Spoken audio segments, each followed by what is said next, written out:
법원 행정처 차장님, 예. 저는 어제 대법원 결정이 있었는데 이렇게 바로 국회에서 현안 질의를 통해서 판결의 구체적인 내용을 얘기하고 법원을 압박하는 이 모습이 그 입법부가 사법부를 침탈하는 모습이자 상권 분립에 결코 바람직하지 않다라고 생각합니다.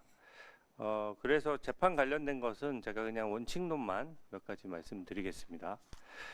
일단 이 사건은 이 시기가 어제 시기를 가지고 계속 선고 시기를 가지고 말씀하시는데 저는 이재명 후보의 자업자득이자 자승자박이라고 생각합니다. 일단 이 재판을 1심에서부터 2년 2개월을 끌어오는 과정에서 일반 국민들은 선택하기 어려운 위헌법률 심판 제청 신청이라든지 서류를 계속해서 받지 않는다든지 증인을 무더기 신청한다든지 이런 수법들이 동원이 됐고요.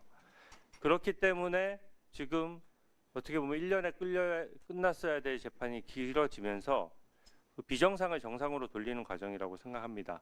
법상 근거도 있거든요. 공직선거법상 이건 법 규정이니까 하나만 여쭤볼게요. 공직선거법에는 강행 규정이라고 표현이 되어 있고 633 원칙을 규정하면서 반드시 지켜야 한다라는 의무 규정처럼 규정 체계가 되어 있고 또 다른 사건에 우선하여 심리한다라는 표현이 있는데 맞습니까? 예, 맞습니다. 예. 저는 이 법 규정을 지키기 위해서 대법원이 원칙을 지킨 것이라고 생각하고 사실 법원 판결만 놓고 보면 1심하고 대법원의 의견이 완전히 같았는데 2심에서 유죄인 것을 무죄로 잘못 판단하면서 사실은 1심 유죄, 2심 유죄 대법원에서 어제 확정이 됐어야 맞는 사건이 이렇게 2심의 잘못된 판단이 개입되면서 결과적으로는 재판이 늘어지게 됐는데 그 또한 사법 체계 안에 있는 것이기 때문에 제가 더 구체적인 말씀을 안 드리겠습니다. 이 공직선거법 규정을 준수하기 위해서 법관들이라면 저는 다 그 법을 지키기 위해서 노력해 주실 것이라고 생각합니다. 두 번째로 이 이재명 후보가 지금 사과해야 되는 사안인데 이 사과는커녕 지금 어제 오히려 최상목 그 경제부총리에 대한 탄핵소추로 화답을 했어요. 저는 이것은 민생을 볼모로 잡고 또 국민을 이겨먹겠다는 오만한 모습이라고 생각합니다. 지금 이재명 후보가 친형 강제 입원에 관여 안 했다라고 함으로써 2심까지 벌금 300만 원이 선고됐다가 그때는 판례까지 변경되면서 다수 의견 7명, 소수 의견 5명으로 무죄로 기사 회상한 일이 있었습니다. 그때는 대법원 판결을 존중합니다라고 하고 어떻게 보면 희색이 완전히 만연했었는데 지금 어제는 10대 2로 다수와 소수 의견이 갈렸는데도 지금 거기에 대해서 구체적인 내용에 대한 설명 없이 사법 쿠데타니 어쩌냐 하면서 사법부만 겁박하는 것이거든요. 이게 지금 결국 어제 대법원에 확정된 판결 내용을 보면 백현동은 당시 백현동 의혹과 관련해서 국민 앞에서 거짓말을 했다는 것이고 또 그 사건을 막기 위해서 재판을 지연했던 것은 물론이고 방탄용으로 탄핵도 남발했었고 또 이제는 집권하면은 검찰을 공소청으로 바꾸겠다, 아예 수사권을 아예 없애겠다라고 해서 지금 보복을 또 얘기하고 있고 대법원도 겁박하고 있는 것이거든요. 저는 이 모습이 국민들께서 다 지켜보실 것이라고 생각합니다.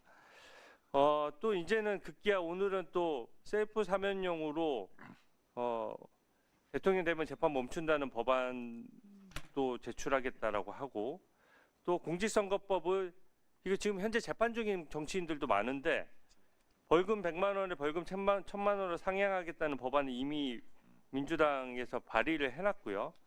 심지어 이제 허위사실 유포죄도 없애겠다고 하는 판국입니다. 저는 이렇게 한 개인을 위해서 이렇게 입법권을 남용해서는 절대 안 된다라고 생각하고요. 법무부 차관님, 네. 그런 의미에서 지금 이재명 후보 관련된 지난 대선에서 그 기소됐던 사건 중에서 이재명 후보 관련된 사건이 딱 한 건 남았거든요. 네. 그러니까 대선에서 반칙을 했으면 다음 대선에 못 나오는 게 원칙이고 총선에서 반칙을 하면 다음 총선에 못 나오는 게 원칙이에요. 근데 이게 조기 대선 국면이긴 한데 그 언론 보도를 보면 이하영 부지사가 기소될 때 그 쌍방울 그룹 임직원이 이하영 부지사의 요청을 받고 그 당시 이재명 대선 후보, 이낙연 당시 후보랑 경선 중간이었거든요. 거기에 임직원으로 쪼개기 후원을 해서 9천만 원을 이재명 후원 계좌로 넣었다는 보도가 있었습니다. 네. 이 부분은 당연히 수혜자인 이재명 후보에 대해서도 조사를 해야 되는데 지난 대선에 있었던 일이에요. 근데 지금 가시적인 수사가 전혀 이루어지지 않고 있고 두 번째 그 시기를 얘기하는 겁니다. 이게 지난 대선에 반칙했던 불법 자금 문제가 다음 대선까지도 아예 수사조차 이루어지지 않은 상태에서 시시비비를 가리지 않고 다음 대선이 일어난다? 저는 그 잘못됐다라고 생각하고요. 김용 그 민주연구원 부원장 사건도 마찬가지입니다. 물론 사건이 많은 건 제가 이해를 하는데 이것도 불법 대선 자금 6억 원을 대장동 업자로부터 받았어요. 받아서 사실심의 최종심인 2심에서 징역 5년을 선고받고 법정 구속돼 있는 상태입니다. 그러면 당연히 검찰 수사의 속성상 실질적인 수혜자이자 이득을 받던 이재명 당시 후보가 그 사실을 알았는지 완전히 최측근이잖아요. 그 부분에 대해서 의미 있는 수사를 진행해야 되는데 지금 언론 보도를 보면 최근 들어서 국민의 관심이 고조됐다라고 볼 수 있는 명태균 이슈라든지 이런 것들은 연일 소환 조사라든지 이런 보도가 나오고 있는데 이 사건은 지금 너무 지나치게 몇 년간 멈춰 있거든요. 이 부분에 대해서는 공정하게 대선 전에 가려야 된다라고 보는데 어떻게 생각하십니까? 네, 위원님께서 말씀하신 부분은 검찰에서 합리적으로 판단해서 결정할 것으로 생각하고 있습니다. 이상입니다. 제가 의원님들의 발언에 대해서는 가급적이면 사실관계 부분에만 제가 말씀을 드리는데 주진우 의원님 방금 발언 중에 입법부의 사법부 침탈이라는 발언은 적절해 보이지 않습니다. 자, 주진우 의원은 예상한 것마다 다 틀리더구만요. 5대3, 4대4 헌법재판 이거 틀리고 파기자판 주장했는데 그것도 틀리더군요. 자, 그래서 파기자판 이것을 주장하고 요구하는 것이 그러면 사법부 침탈입니까? 각자 주장을 할 수 있는 거지만 이건 같은 입법부에서 일원으로서 사법부에 침탈한다는 표현은 적절해 보이지 않아요. 지금 헌법은 국회 해산권을 없애고 국정감사를 부활시켰어요. 국회의원들이 위원회에서 발언하는 것은 어떤 것도 할 수 있어요.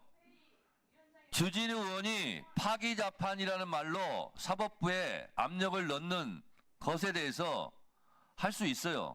민주당도 사법부의 어제 판결에 대해서 이런저런 주장을 할 수 있는 거예요. 근데 그것을 입법부의 사법부에 대한 침탈이다 이런 표현은 적절하지 않다.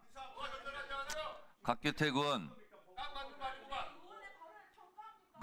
반말하지 마시고 자, 적절해 보이지 않습니다. 그 단어는